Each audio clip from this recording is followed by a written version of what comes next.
To survive a horror movie, what you have to stop doing is trusting that the rules make sense. Because they don't. Survival doesn't reward intelligence or strength or even morality. It rewards something far more arbitrary, the role you've been assigned in the story. We've all yelled at the screen, "Don't go in there, don't split up from the group, start the car already." We believe that if it were us, we'd do better, that we'd avoid those rookie mistakes. But horror cinema is a game with marked cards, and understanding those marks is the only way to see who has a chance of making it to the credits, and who's just another body in the count. There's a fact, by the way, about an actor who has died 24 times on screen. That explains it all. We'll get to him. The most famous mistake, the one everyone cites, is sex. Having sex in a horror movie is like signing your own death warrant, and it's not just a perception. A content analysis of 50 slasher films from the 60s through the late 2000s found a direct correlation. Between 1/3 and 35% of the victims who didn't survive were in the middle of a sexual act right before dying. That figure comes from a 1990 study by Cowan and O'Brien, though the idea is much older. Behind this lies a very puritanical moral code.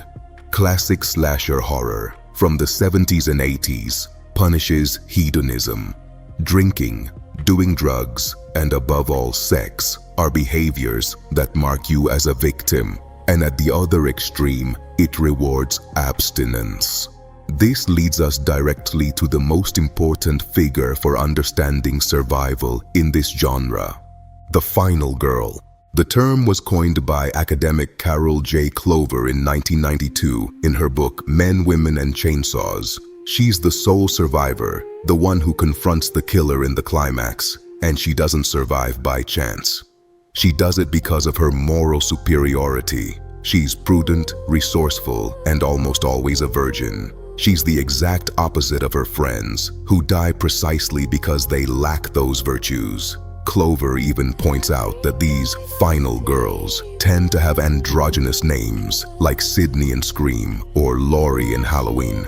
This, according to her theory, symbolically masculinizes them, allowing them to move from passive victims to active fighters. But if we focus only on morality, we miss half the story, because there are other mistakes that have nothing to do with personal behavior, but with the sheer logic of the group. The most lethal one is, without a doubt, splitting up. We'll cover more ground if we split up. That line is the starting gun for the massacre. In the Texas Chainsaw Massacre, 1974, the group gets picked off one by one as soon as they separate.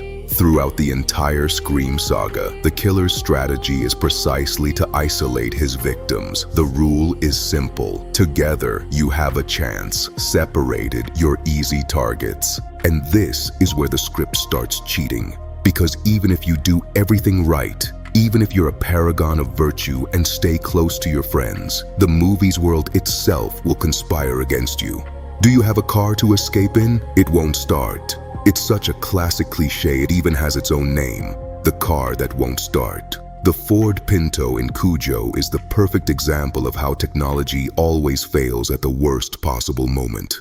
Or, as in Christine, the car does start, but that's because it's the killer. The lesson is clear: don't trust the machinery.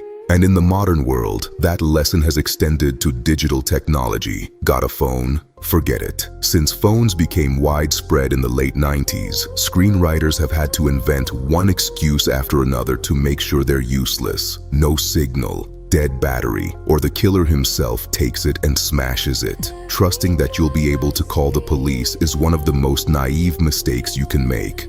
But the most frustrating mistake, the one that makes us want to stop watching, is another one. It's that stupid curiosity that leads characters to walk straight toward danger. Hearing a strange noise in the basement and going down to investigate, saying out loud, "Is anyone there?"